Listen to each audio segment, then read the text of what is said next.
Hey guys, I'm back with another review, and I've got my Biff Bang Pow, the Master figure from the Deadly Assassin from Series 2. Anyway, there's the figure as you can see, and I'll just start off as always showing you the package, or the card in this case. The card was pretty faded like the 4th Doctor figure, but as a whole exactly the same apart from the fact that it has the Master written there. So if you want to have a better look at that, check out my 4th Doctor figure review. And this number, when it focuses, was 1980 out of 3000, not a bad number. I like the fact that it's even. Before I get onto the actual figure, I did have a problem. Oh god, focus. When I purchased it from Food and Planet. It was on sale, I think, for 15, same price as my Steyr and 4th Doctor. I'm pretty sure they were all the same price anyway. He didn't come with his Rod of Rassilon, which as you can see is right there in his hand. So I got in contact with Biff Bang Pow through their website, and it was about, I don't know, maybe 7:45 in the evening.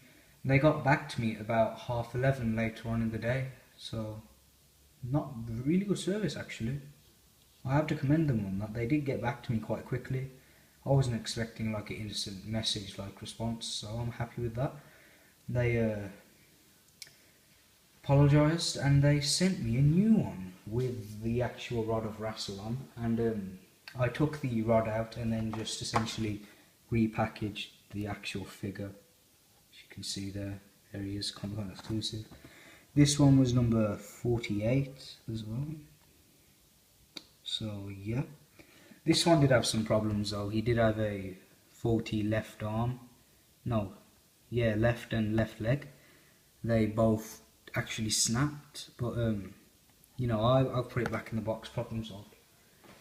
And now I can finally start on the figure. Obviously I'll start with his accessories. He has his Rod of Rassilon, which looks very nice, I have to admit. As you can see here, it's nicely painted with green along the top, with some nice like bolt-like things. It's got some nice gold. The silver is nicely done as well. As a whole, it's very nice looking, and even the character options one didn't come with the rod, so it's pretty cool. Putting that to the side and moving on to the figure. The face sculpt, I think, is absolutely amazing. I'll just move in with the camera now. The face sculpt is fantastic. It looks a bit dark, but I'm using more lighting for this review. It's probably because it's hood. If I take that, there you go. His face sculpt really is brilliant.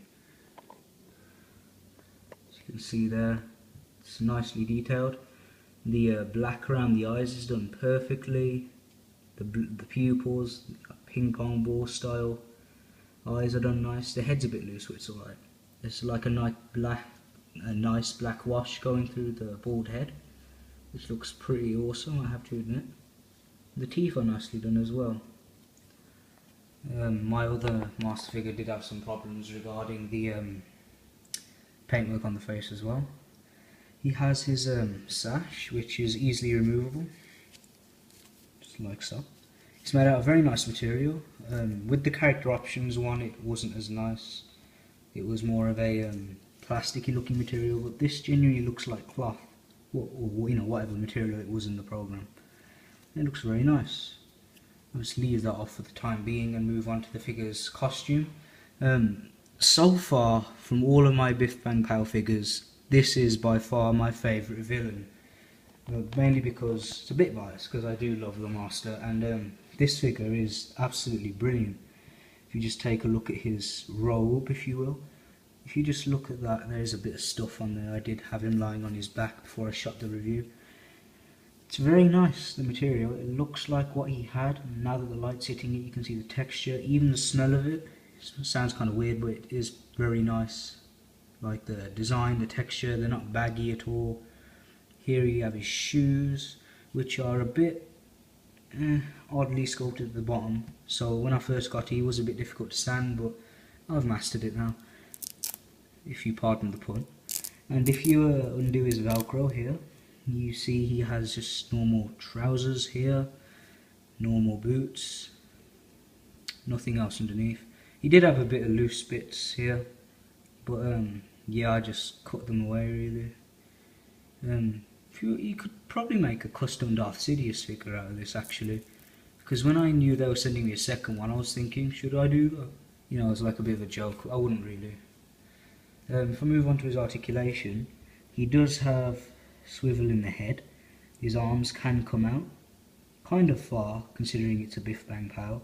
They go forward nicely, they go backwards, and this doesn't hinder his articulation at all. It's probably one of the best articulation as far as hindrance goes. He has a bend in his elbow, 90 degrees. His wrists swivel and they can bend like so. He has got a, actually I never got a chance to show the ab crunch that well in any of my other figures. It's kind of like a ball joint in it where his pelvis is, which doubles as an ab crunch, as you can see there, and a swivel, which is pretty awesome, I have to admit. It's very, very nice. He has leg movement, they can go up that far, can kick out that far, can bend at the knee, and he has articulation in the feet. I took his shoes off to check just for the sake of the review. I've covered basically everything on this figure now. It's not that much to cover. It's a very simple but awesome figure. I do like it quite a bit. He's got some wiring in his you know, hood, so you can have it like that if you wanted to. So you can have it sit around his sash nicely. And as a whole, it's awesome. I mean, it does have a few problems, such as well, the hood does tend to stay up quite high, so he does look taller than he's meant to be when you compare him to other figures like Scaroth, who is genuinely quite short of a figure anyways. But my one complaint with him, like my major complaint, is with his actual rod of Rassilon. It's very difficult for him to hold it, and it's very difficult to position his hood in a nice way. I never messed with it when I got it right the first time, and yeah, this is like the first time I've undone it in like, I don't know, 2 months maybe. And the rod is here once again. As you can see, his hand has widened quite a lot when you compare it to this one, mainly just because this is the hand he holds it in, and it's a bit of paint missing from there, as you can see, but it's not that big of a deal. Turn it the other way when he holds it, problem solved. Yeah, you do have to kind of force it in and just let it hold it, or let him hold it, I should say, sorry.